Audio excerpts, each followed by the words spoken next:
Welcome to SuperTalk, the podcast that scratches your superhero itch.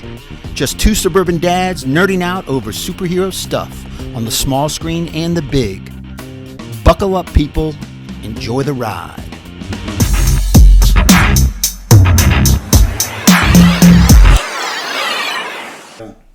Good. You ready to rock and roll, brother? Yeah. And 3. Welcome to Super Talk, the weekly podcast dedicated to news and reviews of comic book media on the big and small screen. This is episode number 40. I'm your host, Brian Professor Pedersen. With me, as always, is my illustrious co-host, the Titanium one, Tony Estrella. Titanium. Man, you came off the blocks fast. You came off the blocks really fast. A little too quick. Episode 40. Professor, take us to school. I'm looking forward to it. Man, episode 40. It's got a nice ring to it. Crazy. Yeah. It's pretty crazy. Hard to believe. But we're happy to be here. And thank you for joining us. But before we get started, we always thank the listeners who bring the show to you, and those are our patrons. Patreon.com, patreon.com/SuperTalk. That lets you become a patron of the show as well. For $1 an episode, you can become a patron, and now you are one of the listeners bringing the show to everybody else. You help support the show directly, and we really thank those that have done that and really appreciate it. So thank you very much. And you want to join? Patreon.com/SuperTalk. Absolutely. Thank you so much, guys. Thank you. All right, well, let's get into the reviews this week, and we must start with the season finale of the What If episode. What if the Watcher broke his oath? Yeah. What did you think of this episode? I have my thoughts. You want me to go first? Yeah, go ahead. Not the greatest episode. I like the last one a little bit better. But a really kind of Guardians of the Multiverse episode. I thought it was good. It was kind of cool. I do like the battle scene and that whole twist to that. But not my favorite episode. I would rank it 3rd. Which is still pretty good. It's in the top half, at least, of all the episodes we've had. I thought it was good. The thing that I didn't like about it was painfully obvious to me that the missing episode from this season, the one with Gamora and Iron Man in Sakaar. So, for those listeners in the viewing audience out there, the season was supposed to have an extra episode. So there's this quote-unquote lost episode from this season. It was delayed because of production delays due to COVID and a bunch of other things last year. And they shelved one episode from the season. They have told us that it's going to be coming next season, so they just pushed it one season behind. Okay. But we got the characters from that episode in this finale with zero backstory. So everybody else that was brought into the final battle with Ultron, we had seen in a previous episode. Yeah. We had Party Thor, yeah. We had T'Challa as Star-Lord, we had Killmonger, we had Black Widow, we had, not Black Widow, Captain Carter, Doctor Strange. We had all these characters, and they each had their own episode, and they were brought together. And the other one that was brought in was Gamora. Yeah. And we're like, who's this Gamora, and where did she come from, and why does she have Thanos armor? And why does she have his sword? And Black Widow was in this episode, though. She wasn't one of the members of the team that the Watcher put together, but they found her eventually when they went to the Earth that they were on. But again, I mean, we did get kind of a 1 minute dialogue between Tony Stark in some kind of Hulkbuster armor that he had built out of Sakaar wreckage, and Gamora and Eitri, the dwarf, making the Infinity Gauntlet, and they're like trying to figure. We're talking, and then all of a sudden, the Watcher shows up and asks Gamora to come. You're needed, and we're like, who are these people? What? So that episode is going to be in season 2. Theoretically, or supposedly, the story or the what if of that episode is, what if instead of the Hulk ending up on Sakaar, it was Tony Stark that ended up on Sakaar, and the champion on Sakaar was Gamora. Got it. And Gamora ends up being the champion, and then Tony Stark gets there, and he has to build this Iron Man armor out of all the wreckage that's on Sakaar. So we never saw that. And the big key to that episode was Gamora and Tony Stark had developed a machine called the Infinity Stone Crusher. Yeah. And it worked in a way that, you had to have the Soul Stone. And that's what powered the Infinity Stone Crusher was the Soul Stone. So that's why it was really important for them to get the Soul Stone away from Ultron. We didn't know how or why that was the case. Yeah. And then we didn't know how the device worked and all these other things. And so that was one thing about this episode that bothered me, was that it was such an integral part of the plot. Yet the plot hole. We were missing that kind of backstory. Right. And they're going to show it next season. We're going to get it, which is kind of weird. Otherwise, I enjoyed it. I think the battle scenes were great. The way that they portrayed each character using their powers, and one thing that was painfully obvious or very obvious in this episode is how powerful, Doctor Strange Supreme is. Yeah. I mean, he put protection spells on all the other members of the team, and which protected them from everything that Ultron was throwing at him. He, kind of went toe-to-toe with Ultron a couple times, used his own Time Stone a couple times, which was kind of interesting that, hey, he's got an Infinity Stone too, and it's the Time Stone. But you could see how powerful he was. And Ultron figures that out. At some point in time, he's like, wait a minute. You're the key. If I destroy you, then the rest of them lose. Yeah, and he decided to go after him, pretty quickly. And the team came around and defeated Ultron. And I love the portal scene where he drops all the zombies on Ultron. I thought that was great. Thor that was very zombies! And I thought that was very clever. When Thor throws his hammer at him and Strange Supreme replicates the hammer, and then there's basically like 100 hammers that hit him at the same time, and then Thor hits him with lightning. There's some really cool things about it. Yeah, there was. It was great animation, great fight scene. I liked how, and I questioned it, but now it all makes sense why he picked Killmonger to be on the team, because he knew that Killmonger would betray them at some point, and that was part of his plan. And the plan that the Watcher foresaw or foretold, at least he knew was going to happen, was ultimately Ultron would be defeated, and then Killmonger and Dr. What's his name? Zola. Would betray them. Would fight against each other to get the stones from each other, and that would cause this rift, this temporary rift, which allowed Doctor Strange to capture them inside of this, dimensional bubble. Yeah, reaching for the stones when the stones were not with one of them. With either of them. Yeah. But that dimensional little bubble that he created lets them be kind of constantly in conflict, and that's how the episode ends, is, well, sort of, but it ends with Doctor Strange Supreme and the Watcher. He's back in his time bubble, and he's now being forced to watch over these two. Yeah, that's his. Now that's his. And he says, "I've got nothing but time. I've got nothing but time. Right. I'll watch this bubble of hate." Right, and then we do get an end credit scene, which was interesting. When the Watcher's sending each of the characters back to the moment that he took them, he basically said, I'm sending you back to the moment I took you from. And so all of them go back to their own timelines. And then Captain Carter looks at him kind of with this look, and he says, oh, you would rather me send you back to a different time? And she's like, yeah, I mean, and she says, look, the time you're going, the moment you're going back to needs Captain Carter. Yeah.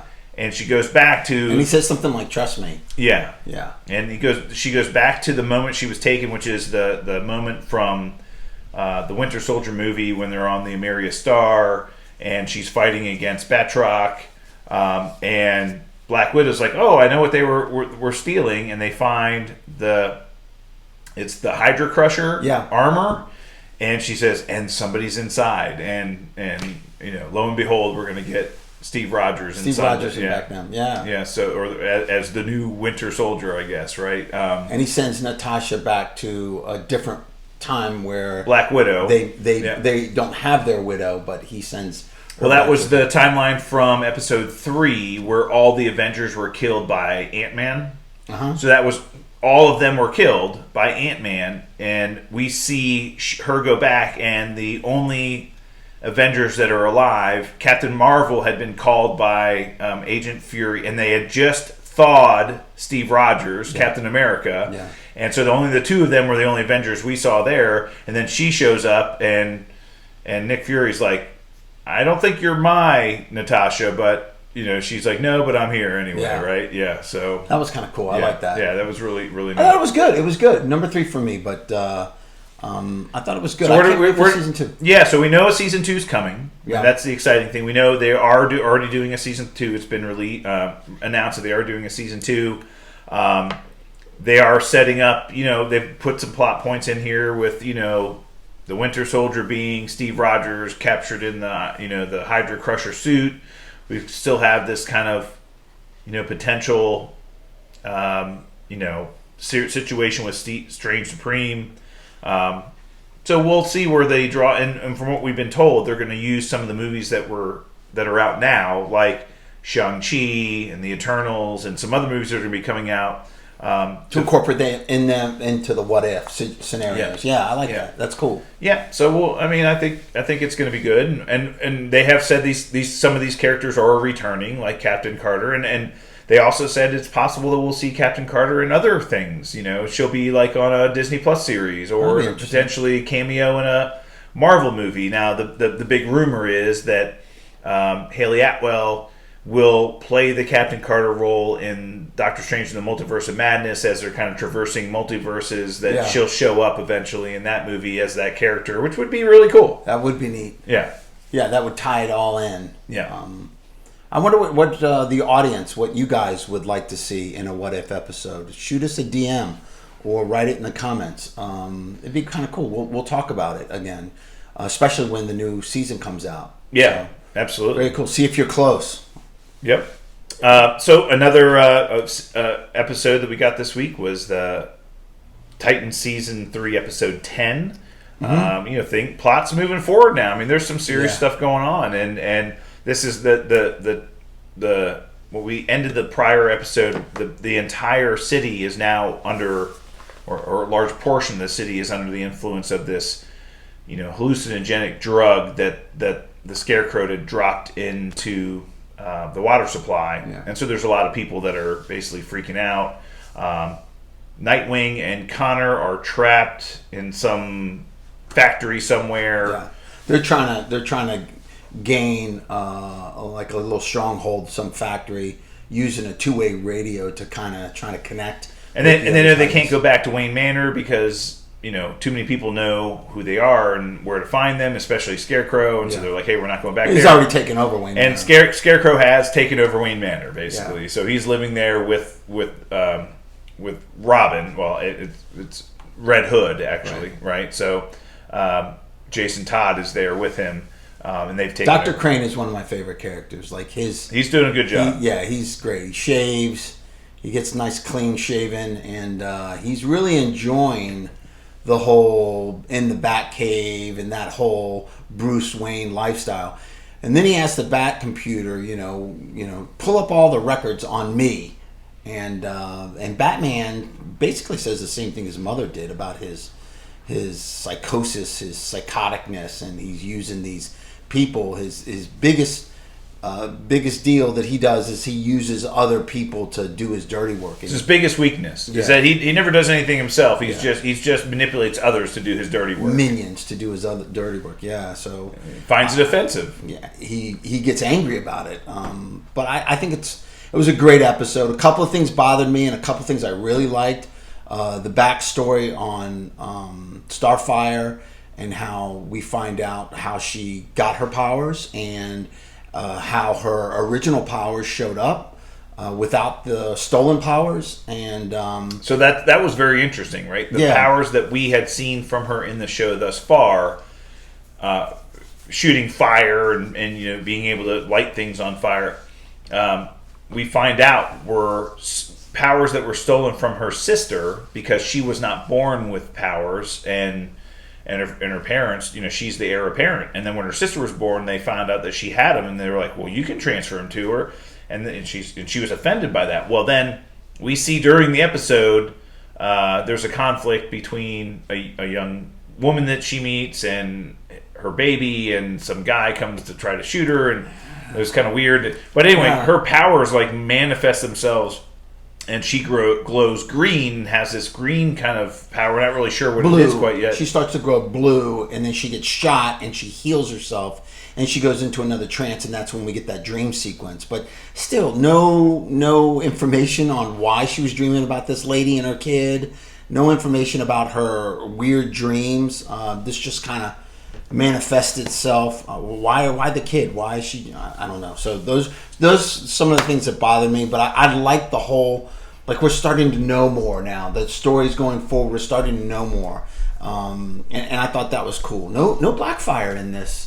This were you disappointed? Yeah, of course I was disappointed. And I think Raven is now coming into her own. She's acting more mature. Well, that's the other thing, is that Raven and Beast Boy Gar found the Lazarus pit. Find the Lazarus pit that they used to revive Jason. Yeah. They find it at the same time that Nightwing agrees to meet Jason Todd, and they're going to confront and fight against each other. And he's fighting him and beating him like he always has. And then all of a sudden, the city people find out Nightwing's there, and they're all backing the Red Hood, and they basically distract him, and one guy shoots him in the neck, and he's bleeding from the neck, and then they all walk up to him and they're beating him. Yeah. And Red Hood, Jason runs away, victorious. But at the end of the episode, Raven can feel that he's in trouble, and she starts freaking out, and her powers start going a little wacky, and then that's it, the episode ends.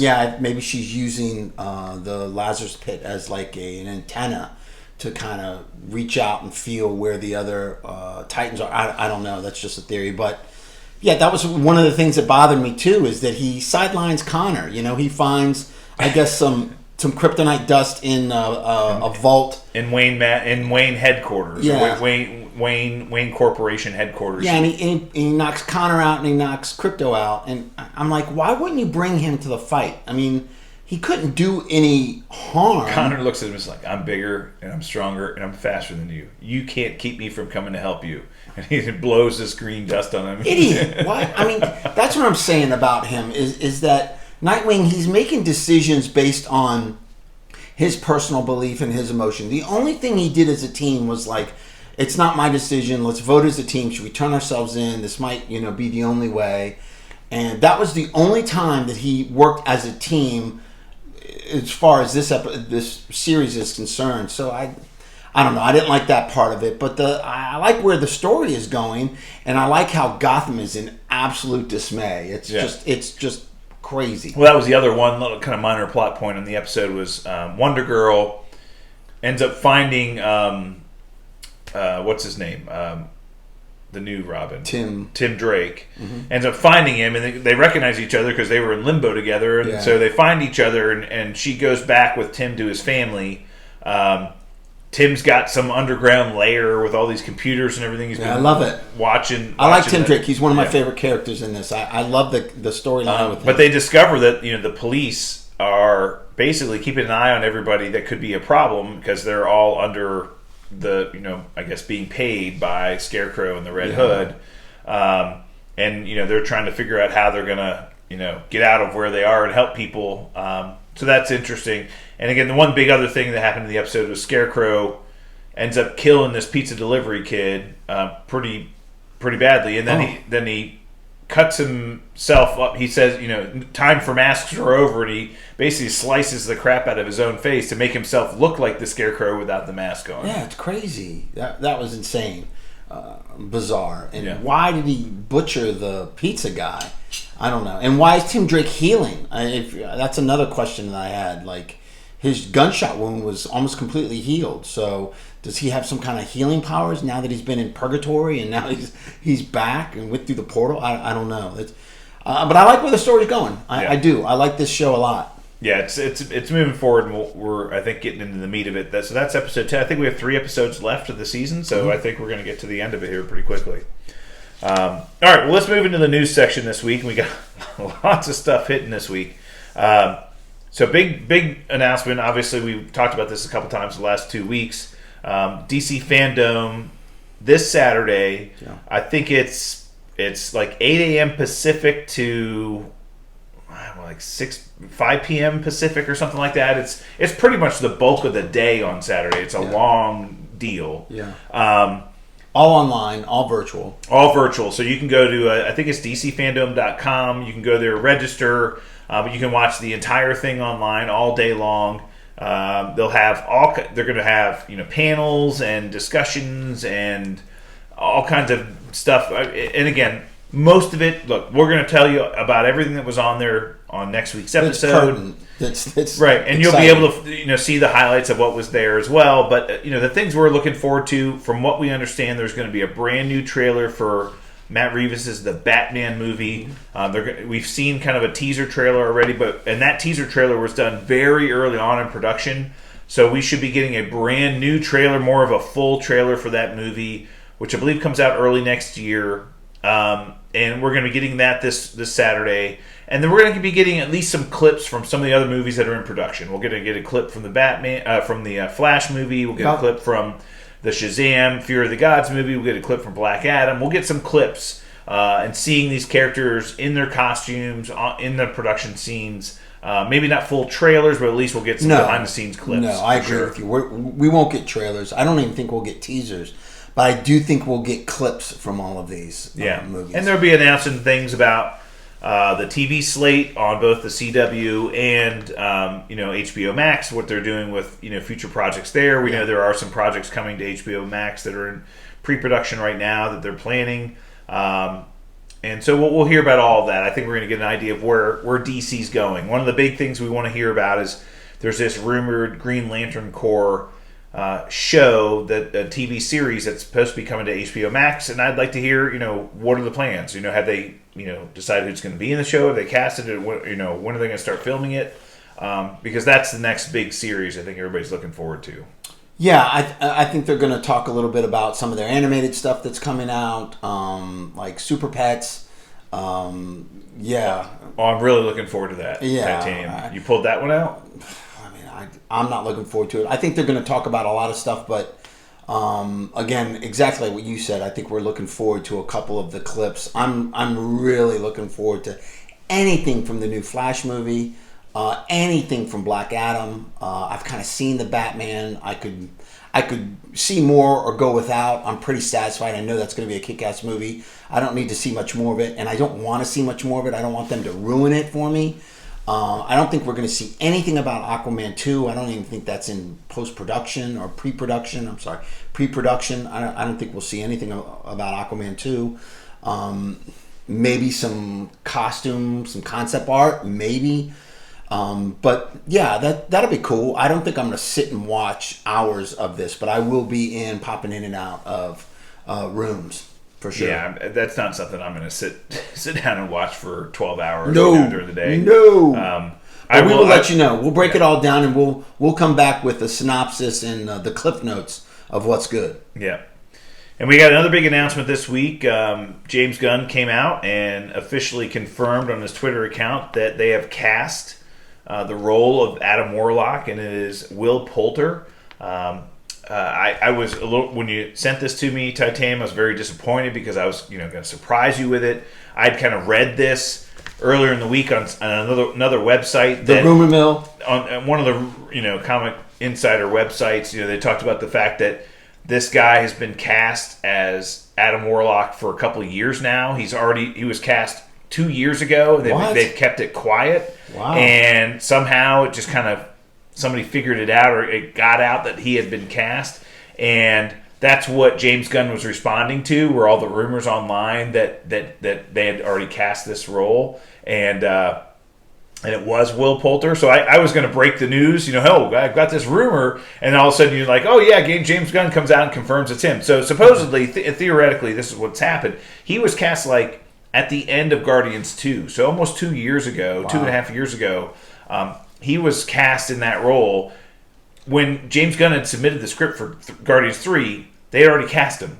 And then we don't know what happened from there. He ends up getting fired. The project gets delayed. He ends up going to DC and doing Suicide Squad, and then he comes back, and then everything else. So all this stuff happened. So they didn't make the announcement for obvious reasons. The production of that movie was delayed substantially. But he's been in that role. They've already kind of secured him for it. Now, who is Will Poulter? I think all of you are at, who the heck is Will Poulter? Look him up on IMDb. I think the thing you'll recognize or remember him from the most is the Maze Runner series. He was in that entire series. I think, what was the name of his character? It was... Gallad? Yes, starts with a G. Glade? He's the antagonist of the first movie. Caused a lot of problems. Yeah, he was kind of the bad guy, the guy that was like the antagonist. But he ends up becoming friends with the main character. Let me see if I can pull it up. He was also in We Are the Millers. He played the son. Hilarious. He was also in a Black Mirror episode that was really good. So he's a good actor. He's a very good actor. I'm excited about this casting for the simple reason that he's a younger guy. Yeah. He's a young guy, and I think there's a lot of distance. He'll have a good run as a younger guy to grow into this character, and it's not Keanu Reeves, which Right. This is what this tells me. This tells me that not only he's going to play an important role in the next movie, but he's going to play an important role in these movies going forward. Sure. So this tells me, now we've been told by James Gunn that this is the final movie with this cast of the Guardians of the Galaxy. So this team that we have seen for the first two movies and now this third movie, this is the last time we'll see this team in its entirety. He is now transitioning it to a new team of Guardians of the Galaxy. Yeah. This tells me Adam Warlock, if he's not a member of that team, he's going to be an integral part of it, and he's going to be in the MCU for the foreseeable future just based on his age alone. Yeah, he's a young actor, right? Yeah, which is great. And it's a great character, and I'm glad they've cast a young actor because you can do so much with him. Any space-based stuff, any kind of cosmic stuff. I mean, he's just a good character. So I'm really looking forward to it. Me too. And we know that Gunn has already admitted that not everybody's going to make it. Not the original cast is going to make it. So he's going to kill off a few of the. Well, who was it? It was Karen Gillan came out and said that I guess they were reading the script or they were doing a read through, which is what all the actors do, and they were like crying all over the place. Yeah. Lots of tears amongst the cast. I think Batista is gone. You think Drax? Yeah. So your prediction, Drax. So who dies? Drax? I think Drax, and I think I just can't imagine they kill off Peter Quill. But I think Drax goes. I think they might. I think Drax goes, and maybe Rocket. I think it's either Gamora or Nebula. Drax, I do believe. Yeah. I'm going to say no to Rocket and Groot simply because... We've already lost Groot once. Right. Well, but they're voice-only characters. Very easy to keep them around. You don't have to worry about Bradley Cooper and Vin Diesel getting old, not being able to play those characters anymore because it's just their voice. Yeah. And I think you do need to have some continuity between the old and the new team, and whoever stays around, I'm not sure. I agree with you on the Drax front. That's probably a good guess there. Star-Lord would be the one that would be a big one for sure. But I think Gamora or Nebula. Right. Now, my bet would be on Gamora for a couple of reasons. You probably know that Zoe Saldana, who plays that role, she was in Avatar, the original Avatar movie. Mm-hmm. And there are 4 planned sequels for that movie. Wow. 4. And they've been delayed substantially several times, but they are starting production of those sequels, I believe, either this year or next year. And he's filming 2 and 3 at the same time. He's filming 3 movies back to back. Oh God, I didn't know that. Yeah. I knew 2 back to back. 2, 3, and 4. He's filming all 3 movies back to back. Oh. And that would make sense then to kill her off. So if she's now, we know Guardians 3 is in production right now. probably will go in through production, or we'll say principal photography is where the actors are primarily involved. They come back for reshoots, but principal photography is where you need the actors. Probably through the end of the year. Let's say that gets done around the holidays, maybe early January. Let's say James Cameron says, look, I need you, Zoe, for the next year plus. Yeah. Because I'm filming 3 movies back to back. Yeah. She's not going to be able to do any projects or anything else. I mean, she's going to have to do some promotions and stuff like that when they promote this movie. But look, she's going to be tied up. And I just have a feeling that would be one reason they would write her character out of the team. Yeah, I agree. That makes sense. And as emotional as it would, if they got rid of her, then that would be it. You know, she came back from the past in Endgame. Is it really her? Her future self was killed, or? But wouldn't that make sense? Like the two of them rediscover each other because it's not the original her, but now he has to like kind of convince her that they were kind of an item, and they rediscover, finally do fall in love again, and then something happens. If you kill Star-Lord off, I'm going to be upset. Like, that would really rock me to the core. Yeah. Because you could always create a new team and have him like go off or somewhere and come back later on as the old Star-Lord, you know. I don't know. That would hurt. So if they were crying and that upset, it's got to be somebody big. But they do, Dave Bautista, Drax, they do love him. Like, everybody loves him on that crew. They have nothing but great things. Yeah, Tiny from the bouncer at Lulu's. Lulu's, yeah, they called him Tiny. Yeah. Massive, huge guy. All right, well that's a good one. We're happy to see that finally be confirmed. We've seen, and all of you have probably seen in every football game and Major League Baseball game that's been on TV the last few days. Marvel is substantially ramping up the promotion behind the Eternals movie. We've seen a couple of new trailers, which included new clips, and nothing. I think all it is additional context. It's not any spoiler stuff, anything that was like, oh my gosh. I think again, what I've seen so far has been, I'm happy to see it, but it's not something that gave away anything special that I was worried. No, right? I heard something that upset me a little bit. One of the things that they've been hiding from us and keeping from us is the Black Knight character, Kit Harington's character, who plays the Black Knight eventually. They came out and said adamantly that we will not see the Ebony Blade in the Eternals, and we will not see the Black Knight in this. We will see the character. We will get to know the character. Dane Whitman as the character we'll get to know, but we will not see the Black Knight. The Black Knight, yeah. Which I've heard the same thing, and I believe that wholeheartedly. I think, if anything, it's going to be a post-credit scene, you know, that we're going to get him, you know. And there are 2 post-credit scenes. They've confirmed that. Yeah. So it'll be a post-credit scene with him, like, you know, grabbing the Ebony Blade or being presented it or something like that. And then, you know. I'm just weary of this movie. It's long. It's the second longest Marvel movie.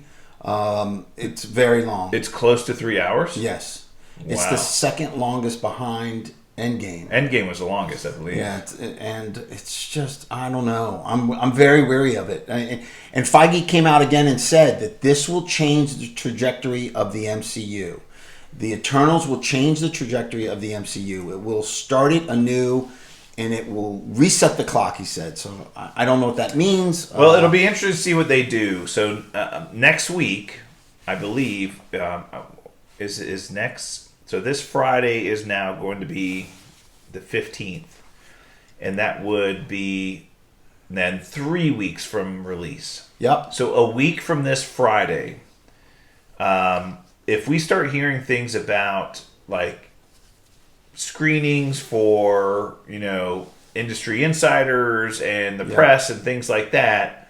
So remember they did that with Shang-Chi a couple weeks before the movie was out. So the premiere is usually a week prior to the release. Yeah.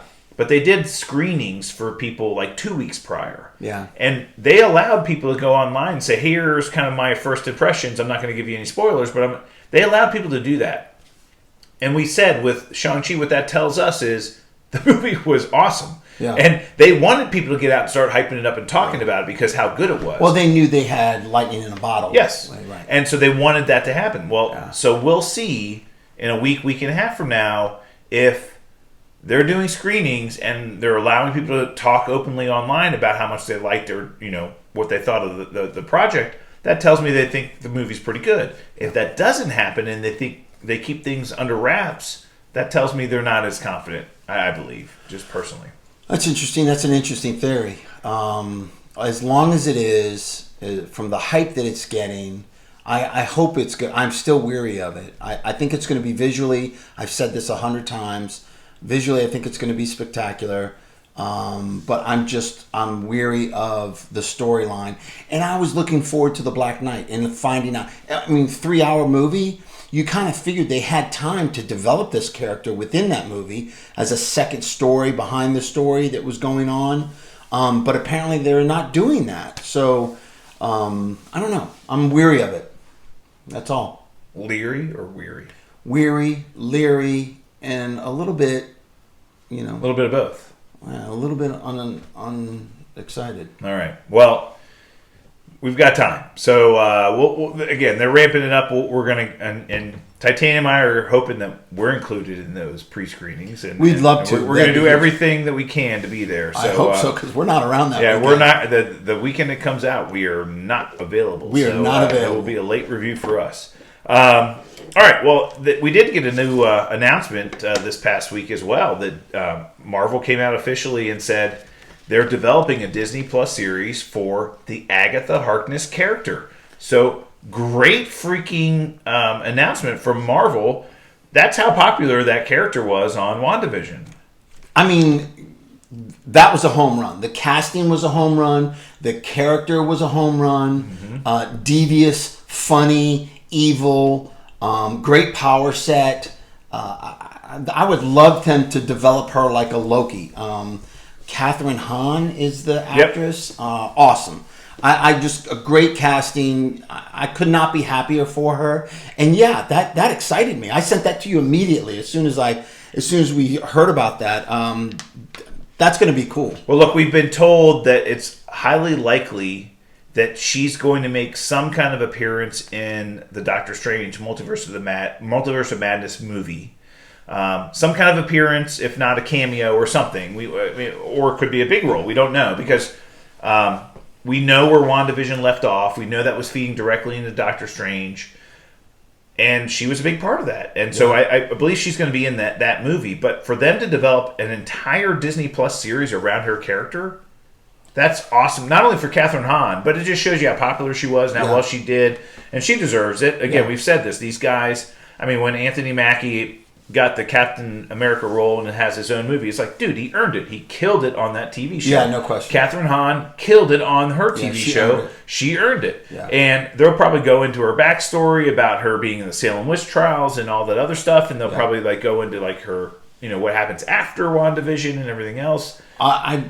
Before she put the spell on her, she was like, I can help you. I can teach you how to use your powers. I can, she did offer that up. That would be a mentor role. I would love to see something like that. We'll see where it goes. Yeah. We'll see what the plot is. I'm excited about that. But Catherine Hahn, rock star, did great in that role, and she deserves this. And again, this is probably late 2023, early 2024 at this point in time because of all the projects we already know about. Yeah. So we'll know more on November 17th, Disney Plus Day.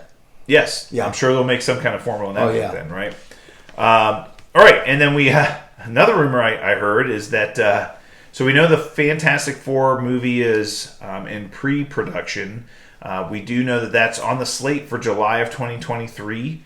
Not an official date yet, but we believe that's the movie that's going to cap Phase 4 of Marvel. We'll probably get some more information about that during D23. Some casting, hopefully. Casting news. That would be great. We know the director already. Yeah, we know. Is it the guy who did all the Spider-Man movies? Who's Raimi? No, not Sam Raimi. No, the one who did Spider-Man: Far From Home, Spider-Man. Oh yes, I'm sorry. Yes.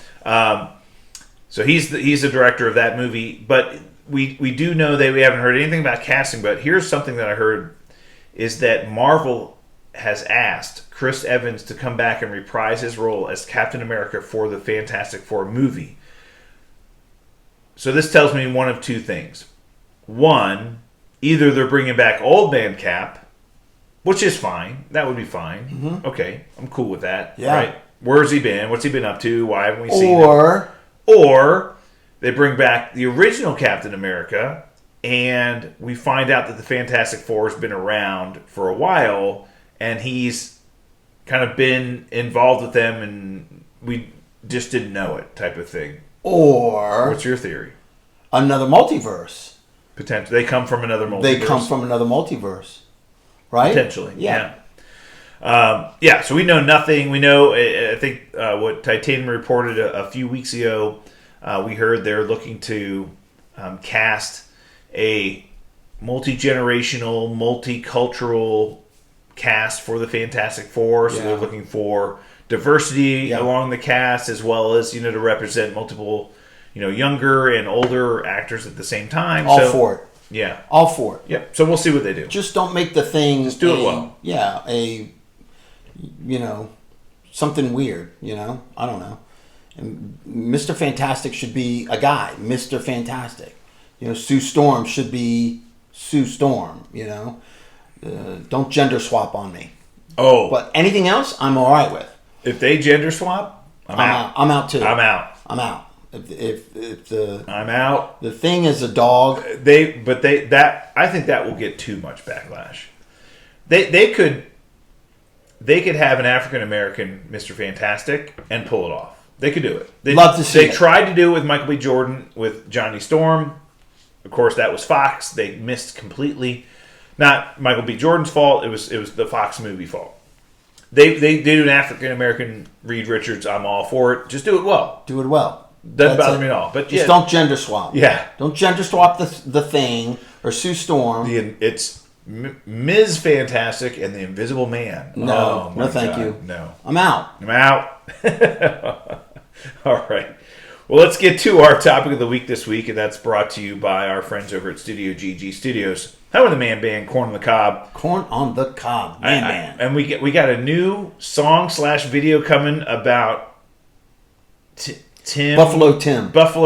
Yeah. About Buffalo Tim was telling me about this last weekend. So and I think it's gonna have something to do with the Bills Mafia, right? Absolutely, the Bills Mafia are heavily involved. So okay, great time. Niagara Falls scene is one of my favorites. All right, looking forward to it. So go check them out. We put a link to their page in our show notes every week. Thank you, Studio G. All right, so we're going to talk this week about the Hawkeye series that's coming to Disney Plus. We saw the trailer for it a couple weeks ago. We'll probably get another trailer for that, I would think, very shortly. I'm sure they're going to start ramping up promotions for that show. It premieres on Disney Plus November 24th, so literally the day before Thanksgiving, we're going to get this Hawkeye series, which is going to be great. It's November 24th, and Disney Plus Day is November 17th. So the week before. I think we'll get another big teaser there. Oh, I would hope it would be before that, though. Yeah. That's a little bit too late, I would think. I think we're going to get whatever they premiere. You're saying earlier than that? Yeah, because a week before the show premieres? That'd be great. Yeah. That'd be great. But this is coming out a day before Thanksgiving. You're going to be able to watch this that night. You'll have access to it over the entire holiday season. It is a 6-episode series, so very similar to Captain America, Falcon and the Winter Soldier. We're getting a 6-episode series. So long format. It's going to be that 48 to 50 minute. 40 to 50, 55. 52. Maybe. Yeah, it could be on the longer end. We'll get 6 episodes, and they'll be long episodes, just like big production. Each episode, big production, a lot of money. And what I've been told about the kind of style of the show, they're doing it very much like the Lethal Weapon, Die Hard type action, kind of like comedic, action movie that those movies kind of represented. They'll have some comedy, but it'll be a very serious plot in a very serious situation, but with some comedic undertones amongst the characters. And very Die Hard was it's so funny the arguments you hear online about people that say it's a Christmas movie and other people say it's not a Christmas movie. It's like it's so funny. But this is definitely a Christmas themed show for sure, and I think that's why they decided to release it over the holidays, is because it's literally this show is gonna bring us straight through to yours. I think the last episode will premiere January 7th or 6th or whatever it is. December 29th is the last episode. So November 24th through December 29th, I believe. Awesome. That would be incredible. Yeah. So kind of wanted to give everybody a preview of what we know about the show. Who's in the show, what characters are in the show, what characters we expect to see potentially, what we know about the plot.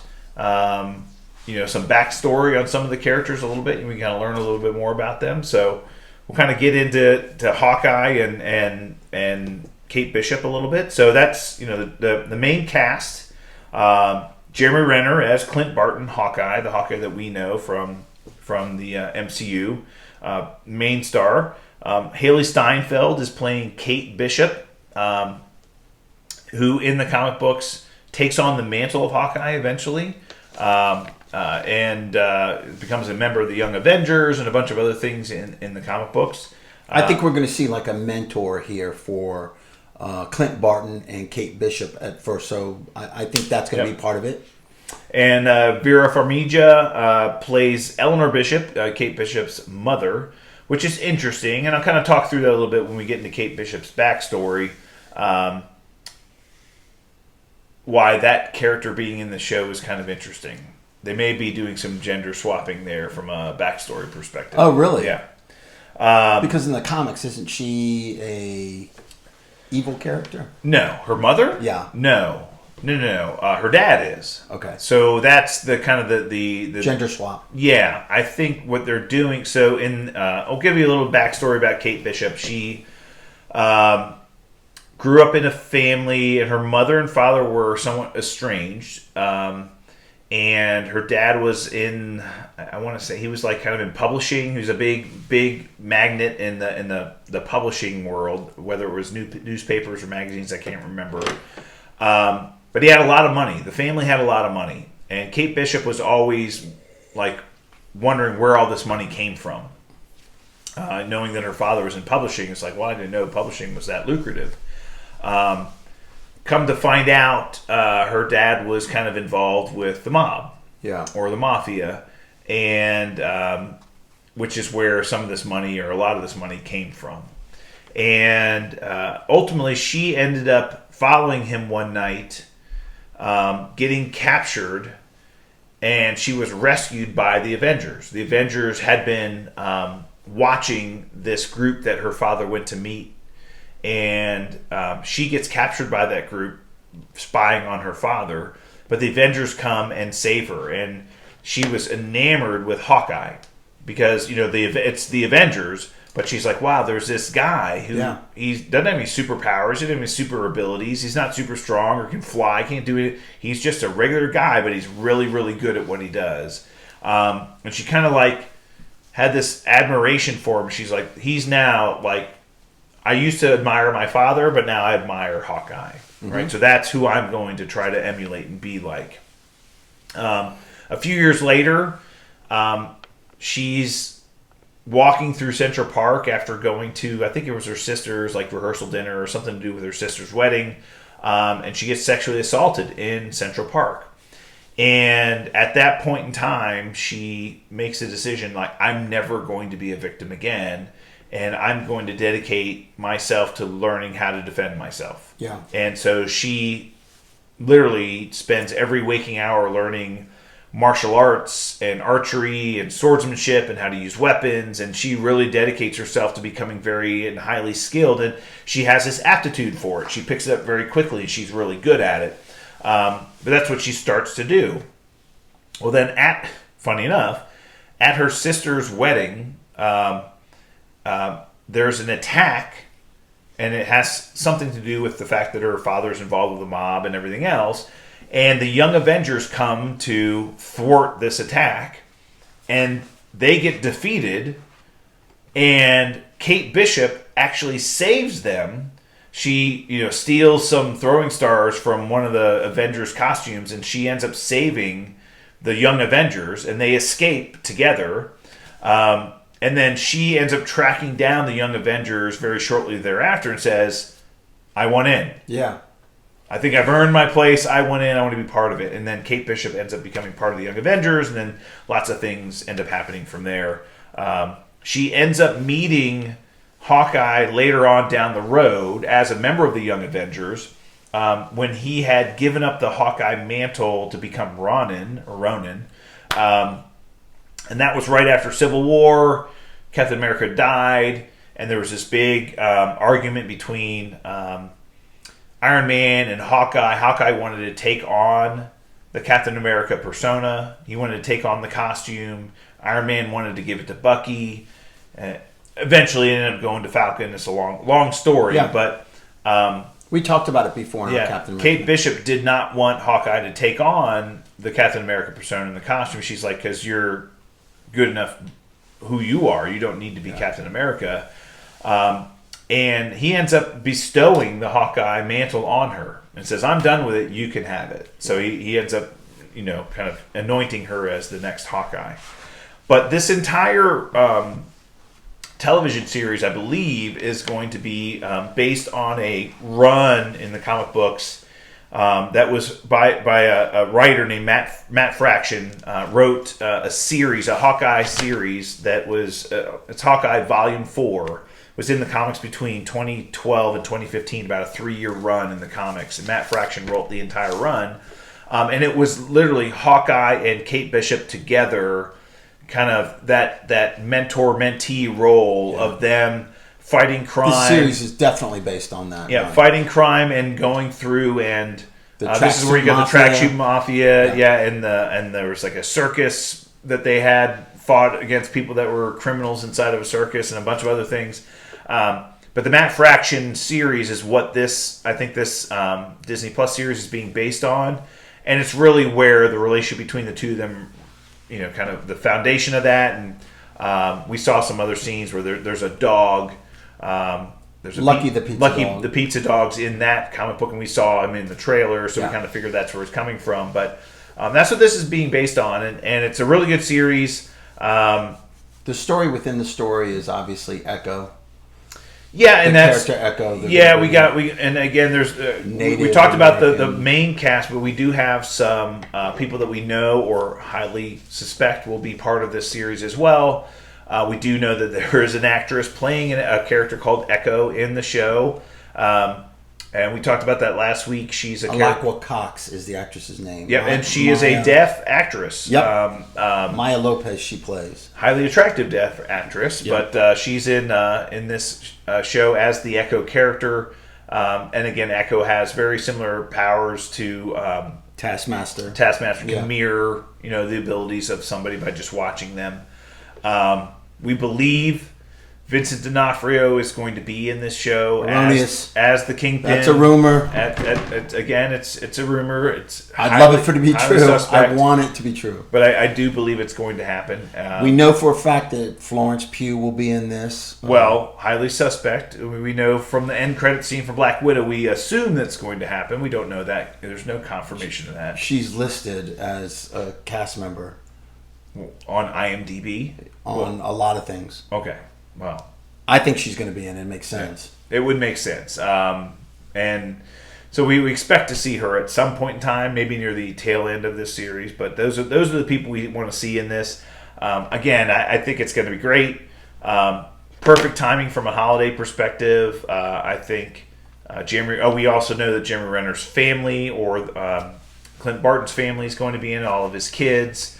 We did not see his wife in the trailer, but we do believe that she's going to be part of this as well at some point in time. So yeah, I think they've kind of said that his past during the blip and when he was Ronin and the big hole that he cut in the underworld and did a lot of damage as Ronin during the blip comes back to haunt him. So I think we're going to see some of that. I don't know about his wife. I don't know what he's doing alone in New York.